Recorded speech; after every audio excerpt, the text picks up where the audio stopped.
Hello दोस्तों, आप सभी का स्वागत है आपके अपने यूट्यूब चैनल पर। दोस्तों, आज हम पढ़ने वाले हैं एमपी पुलिस एग्जाम 2021 की तैयारी के लिए मॉडल सेट पेपर नंबर 65, जिसमें जीके जीएस साइंस और एमपी जीके के महत्वपूर्ण प्रश्न लिए गए हैं, जो कि आने वाली एग्जाम की दृष्टि से बहुत इंपॉर्टेंट है। तो चलिए शुरू करते हैं। लेकिन यदि आपने अभी तक मेरे चैनल को सब्सक्राइब नहीं किया है तो आप मेरे चैनल को सब्सक्राइब कर लीजिए और बेल आइकन की बटन भी जरूर दबा लीजिए, ताकि ऐसे इंपॉर्टेंट एजुकेशनल वीडियो के नोटिफिकेशन आप तक आसानी से पहुंचते रहें। चलिए देखते हैं आज का पहला प्रश्न। आज का पहला प्रश्न है, हाल ही में किस राज्य सरकार ने भ्रमण सारथी योजना शुरू की है। पूछा गया आपसे, हाल ही में किस राज्य सरकार ने भ्रमण सारथी योजना शुरू की है। तो इसका जो राइट आंसर है वह है ऑप्शन नंबर 4, असम राज्य सरकार ने। हाल ही में असम राज्य सरकार ने भ्रमण सारथी योजना शुरू की है। असम की राजधानी है दिसपुर। असम के सीएम है सर्बानंद सोनोवाल। असम के गवर्नर हैं जगदीश मुखी और वर्तमान में असम के चीफ जस्टिस हैं सुधांशु धुलिया। आगे बढ़ते हैं अगले प्रश्न की ओर।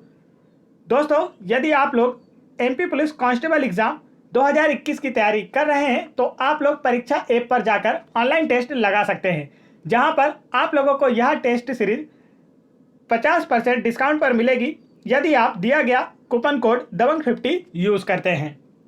तो तुरंत जाइए और इस टेस्ट सीरीज को लगाइए। इस टेस्ट सीरीज में 50 से ज़्यादा प्रैक्टिस सेट पेपर है, जहां पर टेस्ट का फुल एनालिसिस किया जाएगा और आपको एमपी के हजारों टॉपर्स के बीच में अपनी रैंक देखने को मिलेगी।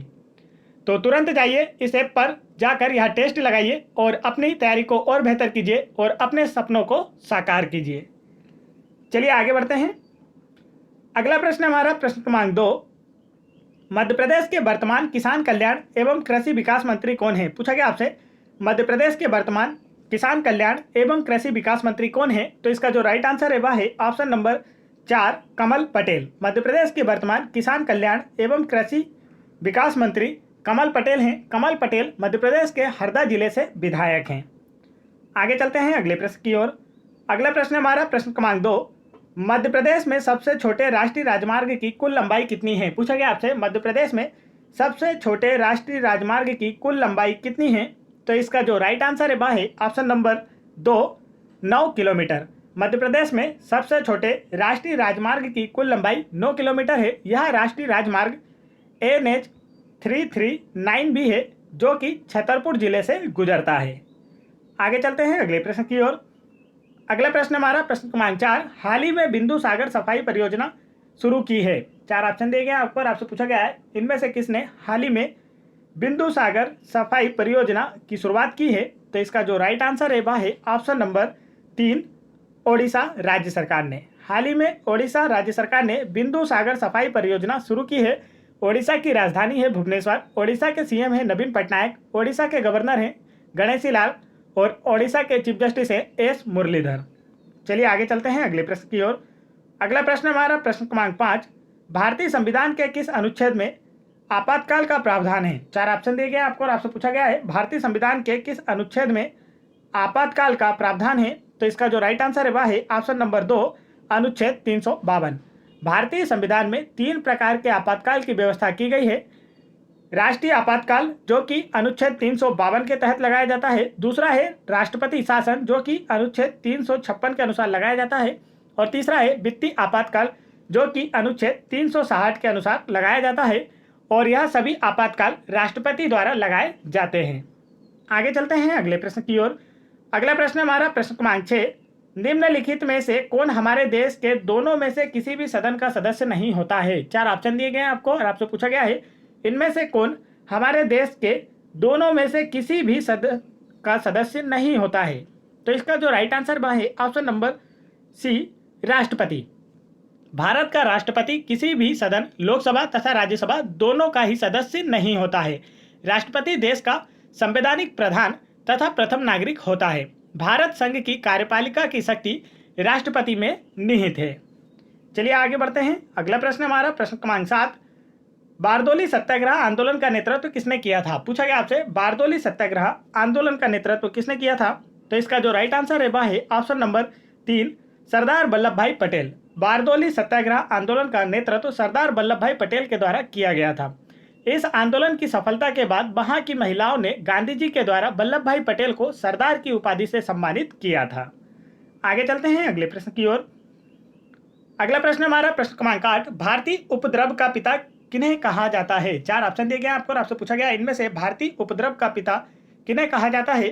तो इसका जो राइट आंसर है वह है ऑप्शन नंबर 2, बाल गंगाधर तिलक को। बाल गंगाधर तिलक को वैलेंटाइन सिरोल ने भारतीय असंतोष का जनक अथवा भारतीय उपद्रव का पिता कहा था। आगे चलते हैं। अगला प्रश्न हमारा प्रश्न क्रमांक 9, निम्नलिखित में से किस केंद्र शासित प्रदेश को आंशिक राज्य का दर्जा दिया गया है? 4 ऑप्शन दिए गए आपको और आपसे पूछा गया इनमें से किस केंद्र शासित प्रदेश को आंशिक राज्य का दर्जा दिया गया है? तो इसका जो राइट आंसर है वह है ऑप्शन नंबर 2, पांडुचेरी। पांडुचेरी केंद्र शासित प्रदेश है जिसे आंशिक राज्य का दर्जा दिया गया है।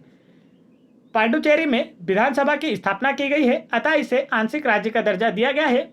पांडुचेरी के सीएम बी नारायण स्वामी ने हाल ही में अपने पद से इस्तीफा दिया है।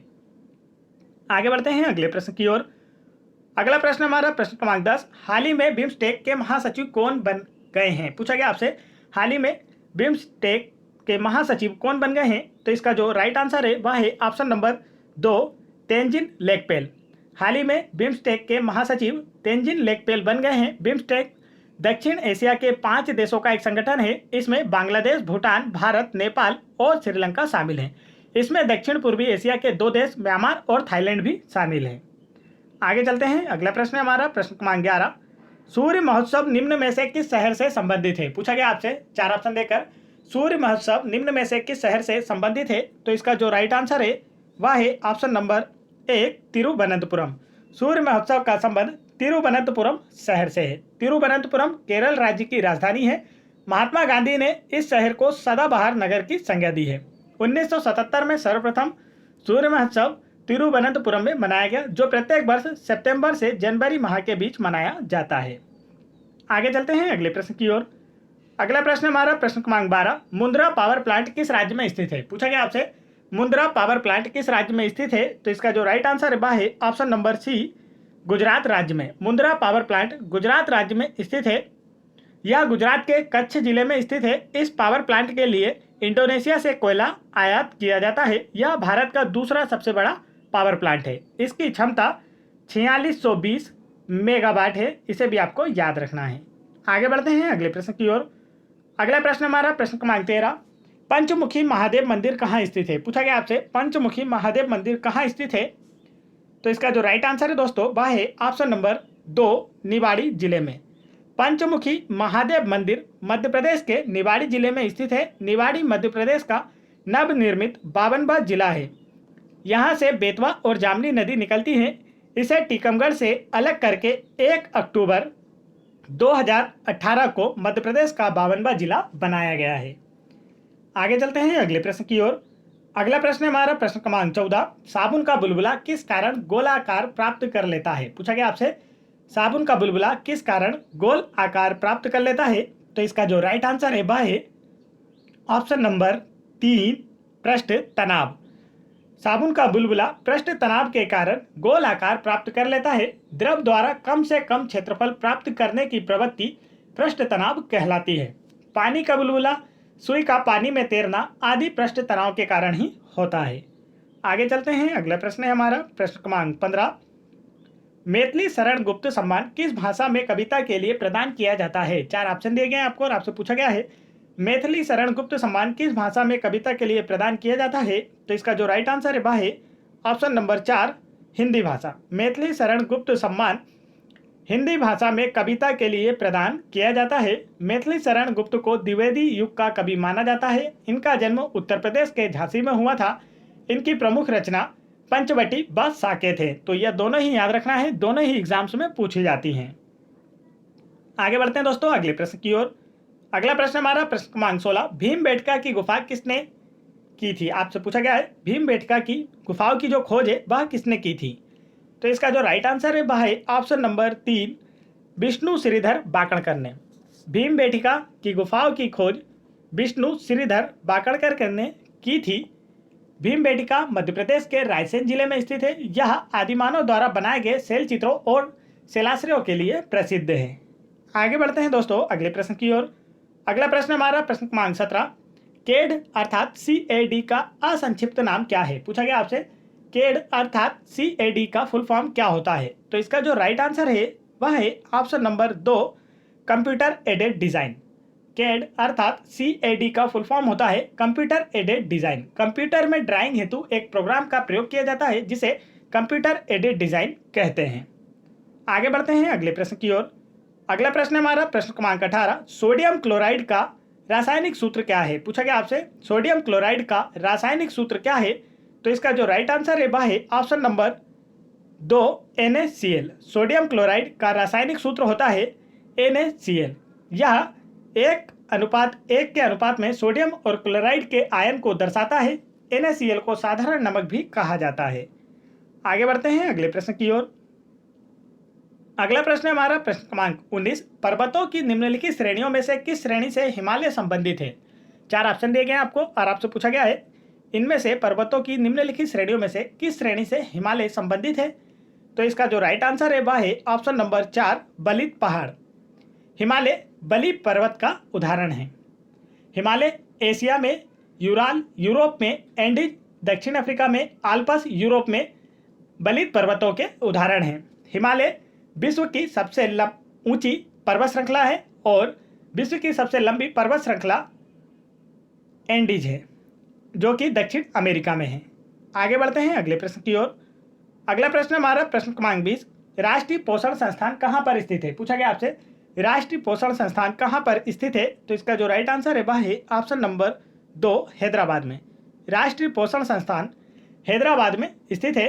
देश में प्रतिवर्ष 1 से 7 सितंबर तक पोषण सप्ताह मनाया जाता है।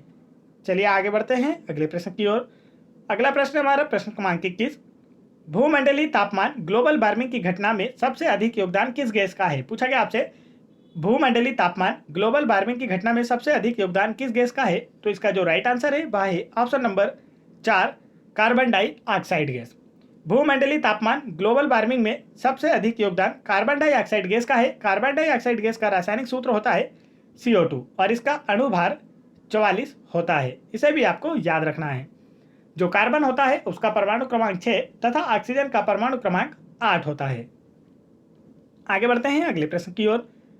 अगला प्रश्न हमारा प्रश्न क्रमांक 22, भारत में सबसे बड़ी अंतर्देशीय खारे पानी की झील सांबर झील किस राज्य में स्थित है? पूछा गया आपसे भारत में सबसे बड़ी अंतर्देशीय खारे पानी की झील सांबर झील किस राज्य में स्थित है? तो इसका जो राइट आंसर है वह है ऑप्शन नंबर 1, राजस्थान राज्य में। भारत की सबसे बड़ी अंतर्देशीय खारे पानी की झील सांबर झील राजस्थान राज्य में स्थित है।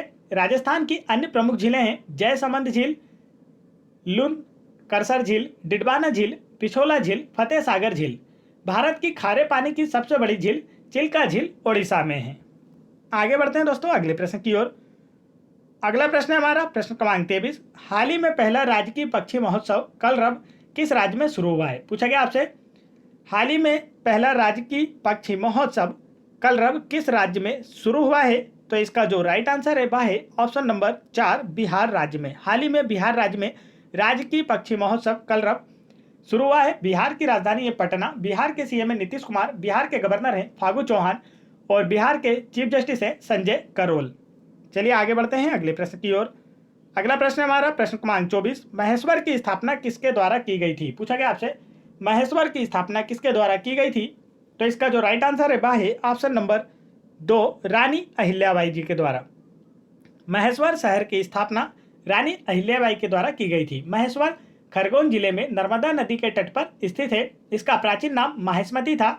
इसे गुप्त काशी भी कहा जाता है और इसकी स्थापना रानी अहिल्याबाई के द्वारा की गई थी। आगे चलते हैं दोस्तों अगले प्रश्न की ओर। अगला प्रश्न हमारा प्रश्न क्रमांक 25, मुझे पड़ी लाठियां भारत में ब्रिटिश शासन के ताबूत पर आखिरी कील साबित होगी नामक उद्धरण निम्नलिखित स्वतंत्रता सेनानियों में से किससे संबंधित है? पूछा गया आपसे मुझ पर पड़ी लाठियां भारत में ब्रिटिश शासन के ताबूत पर आखिरी कील साबित होगी, यह किसने कहा था? तो यहाँ पर आपको 4 ऑप्शन दिए गए हैं और इसका राइट आंसर आपको बताना है। तो इसका जो राइट आंसर है दोस्तों वह है ऑप्शन नंबर 1, लाला लाजपत राय। मुझ पर पड़ी लाठियां भारत में ब्रिटिश शासन के ताबूत की आखिरी कील साबित होगी, यह उद्धरण स्वतंत्रता सेनानी लाला लाजपत जी राय के द्वारा दिया गया था। चलिए आगे बढ़ते हैं अगले प्रश्न की ओर। अगला प्रश्न हमारा प्रश्न क्रमांक 26, निम्नलिखित में से किसका आविष्कार सर हम्फ्री डेवी ने किया था? 4 ऑप्शन दिए गए आपको और आपसे पूछा गया है इनमें से किसका आविष्कार सर हम्फ्री डेवी के द्वारा किया गया था? तो इसका जो राइट आंसर है दोस्तों वह है option number 3, safety lamp. Safety lamp का आविष्कार सर हम्फ्री डेवी के द्वारा किया गया था। सेफ्टी लैंप का उपयोग खदानों में किया जाता है। आगे बढ़ते हैं अगले प्रश्न की ओर। अगला प्रश्न हमारा प्रश्न क्रमांक 27। एल्कोहल उद्योग में किस कवक का उपयोग किया जाता है? पूछा गया आपसे एल्कोहल उद्योग में किस कवक का उपयोग किया जाता है? तो इसका जो राइट आंसर है वह है ऑप्शन नंबर 3, ईस्ट का। एल्कोहल उद्योग में ईस्ट कवक का उपयोग किया जाता है। किण्वन क्रिया के द्वारा सूक्ष्मजीव कवक शर्करा को अल्कोहल में परिवर्तित करते हैं। चलिए आगे बढ़ते हैं अगले प्रश्न की ओर। अगला प्रश्न हमारा प्रश्न क्रमांक 28। इनमें से कौन सा एक कीट शरीर का उत्सर्जन है? 4 ऑप्शन दिए गए आपको और आपसे पूछा गया इनमें से कौन सा एक कीट शरीर का उत्सर्जन है? तो इसका जो राइट आंसर है वह है ऑप्शन नंबर 2, मूंगा। मूंगा कीट शरीर का एक उत्सर्जन है। मूंगा, जिसे कोरल भी कहा जाता है, एक प्रकार का नन्हा जीव है। मूंगा गर्म समुद्रों में ही उगता है, तो इसे भी आपको याद रखना है। आगे बढ़ते हैं अगले प्रश्न की ओर। अगला प्रश्न हमारा प्रश्न क्रमांक 29। व्यापारिक बेसलिन का निर्माण किससे किया जाता है? पूछा गया आपसे व्यापारिक बेसलिन का निर्माण किससे किया जाता है? तो इसका जो राइट आंसर है वह है ऑप्शन नंबर 4, पेट्रोलियम से। व्यापारिक बेसलिन का निर्माण पेट्रोलियम के द्वारा किया जाता है। चलिए आगे बढ़ते हैं अगले प्रश्न की ओर। अगला प्रश्न हमारा प्रश्न क्रमांक 30। निम्नलिखित में से कौन सी ऐसी धातु है जो द्रव अवस्था में पाई जाती है? पूछा गया आपसे निम्नलिखित में से ऐसी कौन सी धातु है जो द्रव अवस्था में पाई जाती है? तो इसका जो राइट आंसर है वह है ऑप्शन नंबर 1, पारा धातु। पारा एकमात्र ऐसी धातु है जो द्रव अवस्था में पाई जाती है। इसे मरकरी भी कहा जाता है और इसे Hg संकेत के द्वारा दर्शाया जाता है। पारे का उपयोग थर्मामीटर तथा बैरोमीटर में किया जाता है। पारा ताप का सुचालक होता है। चलिए आगे बढ़ते हैं दोस्तों। यहां पर मैंने आप लोगों के लिए एक क्विज रखी हुई है जिसका आंसर आप लोगों को मुझे कमेंट करके बताना है। आज की क्विज है तमिलनाडु उच्च न्यायालय के मुख्य न्यायाधीश कौन है? पूछा गया आपसे तमिलनाडु उच्च न्यायालय के वर्तमान में मुख्य न्यायाधीश कौन है? तो इसका जो राइट आंसर है वह आप लोगों को मुझे कमेंट करके बताना है। तो दोस्तों वीडियो कैसा लगा? वीडियो पसंद आया हो तो वीडियो को एक लाइक जरूर करें और मेरे चैनल को भी जरूर सब्सक्राइब कर लें और बेल आइकन की बटन जरूर दबा लें ताकि ऐसे इंपॉर्टेंट एजुकेशनल वीडियो के नोटिफिकेशन आप तक आसानी से पहुंचते रहे। जय हिंद दोस्तों।